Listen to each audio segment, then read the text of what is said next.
அதாவது சிஎம் வந்து யாரா வேணாலும் வருவாங்க அப்படிதானே. ஆனா நம்ம தொகுதியில் உள்ள மக்களுக்கு நேருக்கு நேர் நமக்கு ஒரு ஒரு பிரச்சனைனா யாரு செஞ்சு கொடுப்பாங்க மட்டும் பாருங்க.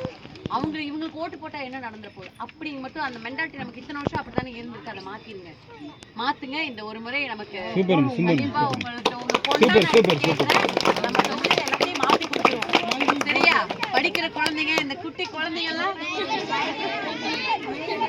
நம்மளுடைய சின்னம், நம்மளுடைய சின்னம் ஏழைகளின் சின்னம், மகிழ்ச்சியின் சின்னம், எதிர்காலத்தின் சின்னம், குழந்தைகளின் சின்னம், வேலையின் சின்னம். உண்மையாவே நம்ம எல்லாமே மாத்தி கொடுப்போம்னு நான் நம்புறேன். நீங்களும் அதை நம்புறேன். கண்டிப்பா.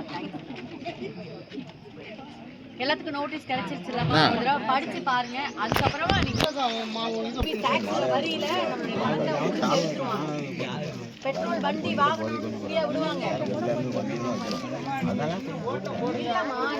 நம்ம தொகுதியில் உள்ளவர் தான் எம்எல்ஏவா நின்று வந்தாரு.